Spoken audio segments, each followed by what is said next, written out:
Love is a high-risk behavior.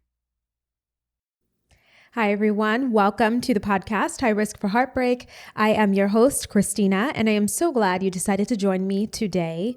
For those of you whose first time here, I want to welcome you to the channel and welcome you to the space. I'm glad that you decided to join me. We are currently in the midst of a mini series that I'm doing on creating space for the gift of love in this holiday season, whether it's Christmas, into the new year for you, or any others. And it has been particularly pressing on my heart for us to do this mini series as I have personally been going through some things that I need to work through. And so as I was breaking it down, I wanted to make sure that I got to share it with you guys as well.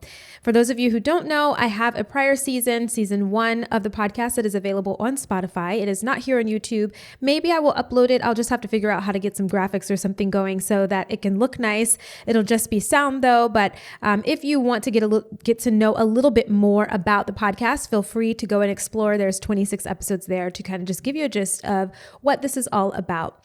As we explore heartbreak and the idea of preparing ourselves for the next heartbreak or getting ourselves in a high risk space, I've been thinking a lot about the condition of my heart. And so that's what this mini series is all about, is the condition or the reconditioning of our hearts to prepare us for the gift of love. And because of that, you have to make up your mind about wanting to love in the first place. Now, it seems like such a simple thing to do because we are born into this world. We experience love at the hands of our guardians. Hopefully, we experience love at the hands of our friends. Hopefully, we experience romantic love, maybe our teachers, our mentors, coaches, people that are pouring into us, right? But not everyone has the best experiences with love. And so there might be some woundedness and some trauma along the way. And so you have to start making the active decision to love. So you have to make up your mind to love people, and you have to make up your mind to receive it as well. Over these last couple of years, I have spent a lot of time in membership programs. I've spent a lot of time in mentorship programs, masterminds, master classes, conferences, webinars, seminars, life groups, small groups, and the like. I have ingested volumes upon volumes of information that is helpful to the changes that I would like to see happen in my personal life. One theme has been very apparent to me, and that is the ability to execute on something that you recognized you needed, that you decided you wanted, and you disciplined yourself to do. And I feel for a lot of people, the last part, the disciplining yourself to do what you recognize that you needed to do and decided you wanted to do it, is very hard for a lot of people. I think that this spans across all pillars of our lives, like finances and professional life and career and relationships, health and wellness, etc. We especially at the new year start off with this dream or this vision, and then we either never start it or we start it and we lose steam, never fully executing it along the way. And while this episode is not about New Year's resolutions, it is about becoming resolute when it comes to the reconditioning of your heart and your preparedness to receive people with love. Going through heartbreaks are never easy. It's never an easy process, no matter how little or how small someone else might make it seem. That recurring chipping away at your expectations can place before you a lot of roadblocks to your healing journey and to your ability to receive love from others in the future. In the prior 2 episodes, we were talking about something as beautiful as snow becoming a nightmare to clean off of your boots. Those boots, they track mud, wet or dry, everywhere you go, and it can be a lot like heartbreak. We discussed that impact that multiple heartbreaks can have, that wounding that multiple heartbreaks can have when it occurs in the same place, like your heart, which is your soul, your mind, your will, your imagination, and your affections. And it causes these scar tissues that harden like mud, creating a rough yet sensitive place to access for others who had no participation in the heartbreak in the first place. That mud reminds me of these Pueblo houses images that I saw a long time ago driving through Albuquerque, New Mexico. This was a really long time ago. When I was moving to Los Angeles from Florida, I drove across the southern region of the United States. 0 out of 10, by the way. I do not recommend doing this. The drive was absolutely awful because the country of Texas takes 3 days to get through. Okay. And it was definitely like a solid 2 day, like 2 full days, because I did make a pit stop in Houston. Anyway, I digress.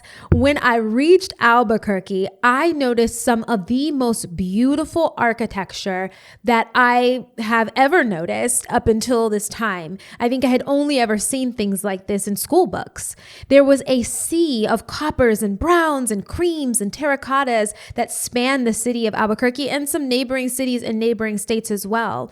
And the tops of the homes were all flat, and it was exactly like the pueblos, which makes sense. There's a mixture of Mexican and Native American culture there. So it was very rich and beautiful with both of those. And I just saw pueblos everywhere. This very like adobe style home that was made of clay and stucco. And it's finished so smooth and it's so sleek and so beautiful. And they really were gorgeous. And it took me back to my days of art class with Miss Bloom. Oh, Miss Bloom, I wish you were listening. I miss you. I love Miss Bloom. You guys probably heard me talk about her last season. I think I did early last season. She was probably one of the most monumental art teachers I ever had. I love her. I will never forget her. I had Ms. Bloom from 1st through 5th grade. Just amazing woman. Anyway, I remember making these clay sculptures in her class, and what we had to do was we had to fire the clay in the kiln. Like after we sculpted everything, we put it in this very hot oven called a kiln to set it hard as a rock. And that clay once was mud, and now it is a sculpture. It's an adobe home that can only be unfashioned by breaking. So let's talk about breaking this cycle and this habit of resting in your heartbreak and operating from that place as a means of protection from vulnerability. I don't think most people would say that they don't want to experience vulnerable love from people like family and friends and romantic partners. If they knew that receiving it in return, they were receiving it in turn, at least to the measure that they gave it. However, these continuous scars of heartbreak over the years have built up this beautifully resilient, sleek, and multicolored adobe around our heart. They have perfectly crafted us to keep all of the elements out, making us the perfect haven for nothing to get in. These heartbreaks went from snow to mud to clay to perfectly sculpted scar tissue that can only be undone by breaking it up. Now, I don't know if you've ever had a massage after having an injury. Maybe you had a knee injury or you've had surgery. When you get a massage on a place where there is scar tissue,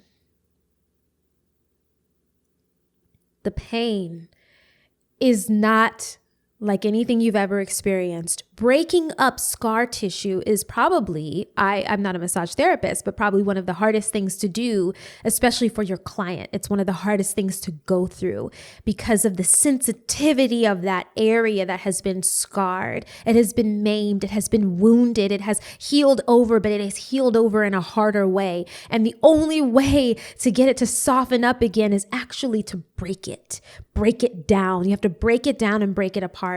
And so, of course, instead of taking that option, I think most of us avoid loving vulnerably. We avoid it altogether. Yet we want love because that is a human need. So what do? We fail to make up our minds towards what is best for us versus what feels best to us. Getting your scar tissue broken up by a massage therapist does not feel good. There's nothing about it that feels good, but it is necessary if you're going to create some limberness in that area, if you're going to create some agility in that area, some movement in that area, you're going to have to break up some of that scar tissue. But you think that feels good? Absolutely not. What we do, though, is we protect that soft spot. We protect the soft spot underneath, and then we act out of woundedness, right? As if someone touching it, right? We flinch. We what's the word when you do this? whatever that is, for those of you who are watching, we, whatever this is, tense up. That's the word. We tense up, right? When others accidentally brush, oops, I just hit my mic, accidentally brush or touch our woundedness. Right? We tense up, we attack back because we think they're trying to hurt us where that scar tissue already is. And so instead of doing that, we give others a 0 out of 10 experience, will not recommend, because we haven't decided to recommit to loving again and recommitting to the love that we once envisioned before our hearts were broken.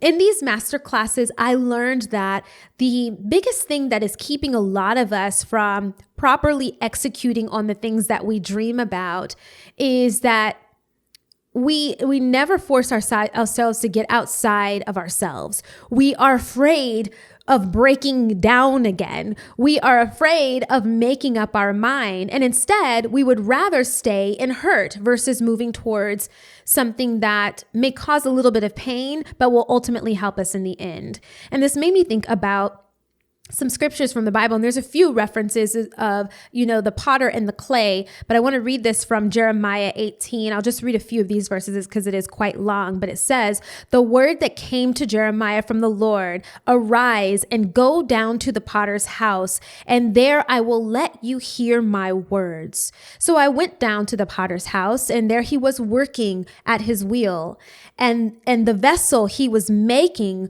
of clay was spoiled in the potter's hand, and he reworked it into another vessel, and it seemed good to the potter to do."